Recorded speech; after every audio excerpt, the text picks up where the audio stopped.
HTML video tutorial তোমাদের সবাইকে অসংখ্য ধন্যবাদ।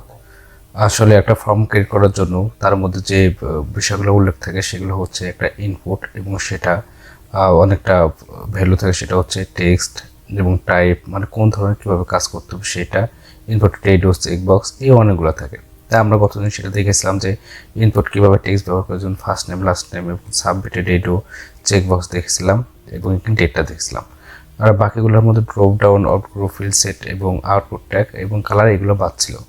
তবে এগুলো শেখার আগে যেটা গুরুত্বপূর্ণ একটা বিষয় আছে সেটা আমরা অবশ্যই দেখব, এবং সেজন্য দেখার জন্য আমরা সাবলাইন টেক্সটে যাব এবং সেখান থেকে দেখে নেব যে কীভাবে আসলে এইগুলো করার জন্য আমাদের একটা অ্যাকশন বাটন সেট করতে হয় সেটা।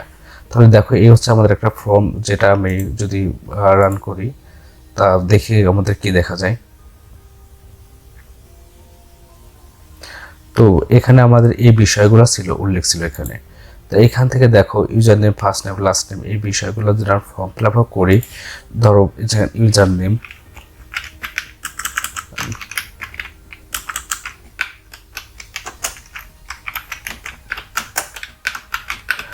দিলাম এবং এখানে ফার্স্ট নেম চাইছে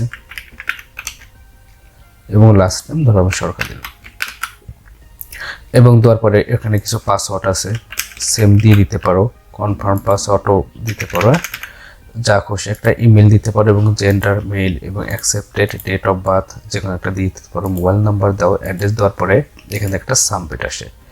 তো দেখো, এখানে যদি সাবমিট ক্লিক করো সে কিন্তু কোনো কাজ করতেছে না, অর্থাৎ একটা ফর্ম যখন ক্রিয়েট করা হয় তখন সেখান থেকে সাবমিট করার পরে সেটা হচ্ছে অন্য একটা পেজে যাবে এবং সেখানে গিয়ে সে তার ফলাফলটা দেখাবে। এই জন্য সাবমিট যেহেতু কাজ করতেছে না, এটা কীভাবে কাজ করবে সেটাই মূলত আজ আমরা দেখি। এর জন্য আমাদের সাবমিট করার জন্য আমাদের একটা অ্যাকশন বাটন ক্লিক করতে হয়, সেটা হচ্ছে ফর্মের মধ্যে দিতে হয়। ফর্মের মধ্যে আমরা অ্যাকশন ক্লিক করি, একটা অ্যাকশন দিয়ে দিই, এবং অ্যাকশনটা কি হবে, অ্যাকশনটা এমন হবে মূলত এখানে আসলে কোথায় অ্যাকশনটা তুমি কোন পেজ নিতে চাচ্ছ, এখানে কোনো পিএইচপি পেজ থাকতে পারে বা এইচটিএমএল কোনো পেজ থাকতে পারে। যেহেতু আমি সাইডে একটা ফার্স্ট ডট এইচটিএমএল এখানে একটা পেজ ক্রিয়েট করে নিচ্ছি, যেখানে দেওয়া ছিল যে আমি সব মুছে দিচ্ছি।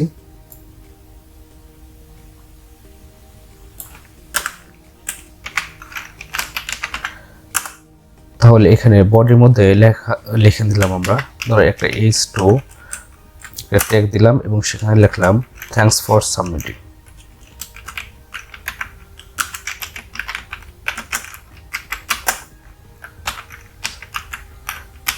থ্যাঙ্কস ফর সাবমিট আমি এটা লিখে সেভ করে দিলাম। এখন এখান থেকে যদি আমি রান করি তাহলে আমাদের ফার্স্ট ডট পিএসপি দেখা যাচ্ছে থ্যাঙ্কস ফর সাবমিট। ওকে, কিন্তু আমি চাচ্ছি যে আমার যে ইন্ডেক্স ডট এসএমএল আছে সেখানে আমি কোনো একটা ফর্ম যদি সাবমিট করি তাহলে সেটা আমার ওই পেজে যায়, সেখানে যায় সে কী করবে, থ্যাঙ্কস ফর সাবমিটিং দেখাবে। ওকে, এর জন্য আমরা কি করব, আমাদের যে ফার্স্ট ডট এসটিএমএল ফোল্ডার আছে সেটা আমরা এখানে লিখে দেবো,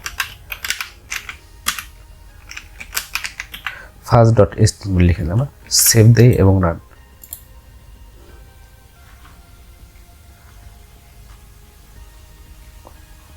অর্থাৎ এখানে কিছু নাম ভ্যালু টিলু তুমি যা খুশি দিতে পারো। দেওয়ার পরে এখন আমি এখানে কি করছি, সাবমিট করি। সাবমিট করে অর্থাৎ যখন ফর্মটা সাবমিট হবে তখন থ্যাঙ্কস ফর সাবমিট দেখাবে। যখন সাবমিট দেখাবে, দেখো এখানে কিন্তু ব্রাউজারে দেখো এখানে ফার্স্ট ডট এইচটিএমএল গিয়ে আমাদের এটা সাবমিট দেখাচ্ছে, কারণ এটা আমাদের কি ফার্স্ট ডট এইচটিএমএল এর মধ্যে ছিল। এখন এই ফার্স্ট ডট এইচটিএমএল পরে আরেকটা জিনিস ব্যবহার করতে পারে, সেটা হচ্ছে টার্গেট।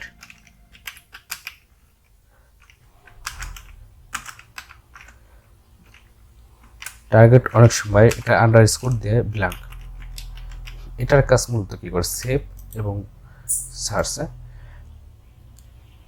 রান করলাম। তাহলে এখান থেকে আমি কী করি, সাবমিট করলাম। দেখো আগেরটা কিন্তু আমাদের এই এইচটিএমএল ফর্মের মধ্যে একটা ছিল, কিন্তু যখন আমি এটা সাবমিট করছি একটা একটা করে আমাদের কী হচ্ছে, আবার দ্বিতীয় একটা ট্যাব ওপেন হচ্ছে, এটা হচ্ছে ব্ল্যাঙ্কের কাজ। ওকে, এবং আরেকটা এখানে ব্যবহার করা হয়, এখানে একটা মেথড ইউজ করা হয়ে থাকে, যেটা হচ্ছে এখানে পোস্ট এবং গেট থাকে।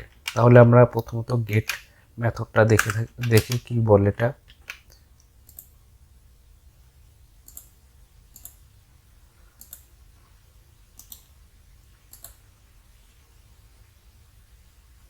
ওকে, ফর্ম ফাইল দিয়ে আমি সাবমিট করলাম। সাবমিট করলে সে পরবর্তীতে যাবে এবং সেখানে আমাদের কি করবে, গেট মেথডের মাধ্যমে সাবমিট দেখা দেবে। ওকে, তার ফার্স্ট ডট এইচটিএমএল এটা, এবং তারপরে এখানে গেটের পরিবর্তে অনেক সময় পোস্ট মেথডও ইউজ করা হয়ে থাকে। সেভ, এবং এখানে আমরা রান করি।